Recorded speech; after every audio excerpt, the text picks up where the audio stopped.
শুধু হোটেল বা অনলাইনে না, দেহ ব্যবসা গড়িয়েছে হোম সার্ভিসে। অনলাইনে চুক্তির পর অগ্রিম টাকা নিয়ে গ্রাহককে নেওয়া হয় গন্তব্যে। তবে এখানে অহরহ ঘটে প্রতারণার ঘটনা। সচরাচর একটি বাসায় 1 মাস বা 2 মাসের বেশি অবস্থান করে না তারা, এরপরে সটকে পড়েন আর অগ্রিম টাকা নিয়ে বেশিরভাগ ক্ষেত্রেই ব্লক করে দেয়া হয় কাস্টমারকে।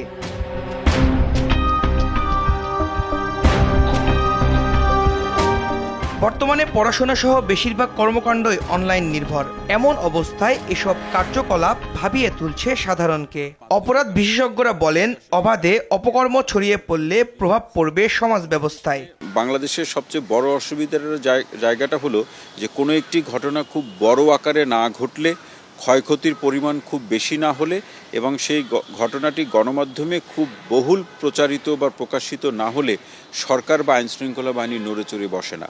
এখন আরও কতটুকু প্রসারিত হলে আমরা আসলে বুঝতে পারবো যে আসলে এসকর্ট বিজনেস এমন একটা অবস্থায় গিয়েছে, এটা এক ধরনের সামাজিক বা যৌন অসুখ ছড়িয়ে দেওয়ার, সার্বিকভাবে ছড়িয়ে দেওয়ার একটা মাধ্যম হিসাবে কাজ করছে। আইনশৃঙ্খলা বাহিনী তো নানা ইউনিট রয়েছে। আমার যে আইসিটি মিনিস্ট্রি বলুন, তারা কি তাদের এগুলো সেল নিশ্চয়ই আছে, তারা কি এগুলো দেখতে পারছে না? এই এসকর্ট বিজনেস যারা করছেন, এখান থেকে তারা যে টাকাটা হাতিয়ে নিচ্ছেন, সেই টাকার ভাগ বাটোয়ারা কতদূর পর্যন্ত যায় সেটাও কিন্তু একটা বিবেচনার বিষয়। প্রতারিত হলে বেশিরভাগ সময় ভুক্তভোগীরা অভিযোগ জানান না, যার সুযোগ নেয় অপরাধীরা। আমাদের একটা সাজেশন থাকবে যে আপনারা যদি অনেক ক্ষেত্রে মনে করেন যে আপনারা পরিচয় গোপন রাখতে চান বা আপনারা চাচ্ছেন না লোকলজ্জার ভয়ে যে আপনার পরিচয়টা প্রকাশ্যে আসুক, সেই ক্ষেত্রে হয়তো আপনারা নিজেদের পরিচয় গোপন করেও অভিযোগ করতে পারেন আইনশৃঙ্খলা বাহিনীর কাছে।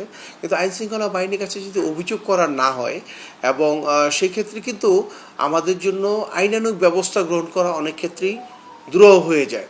না, আরেকটি বিষয় আছে যে এই প্রতারক চক্র কিন্তু ওই সব ব্যক্তিদেরই টার্গেট করে যারা অনেক ক্ষেত্রেই ছোটোখাটো লস স্বীকার করে হলো তারা যেন আইন শৃঙ্খলা বাহিনীর কাছে যাবে না।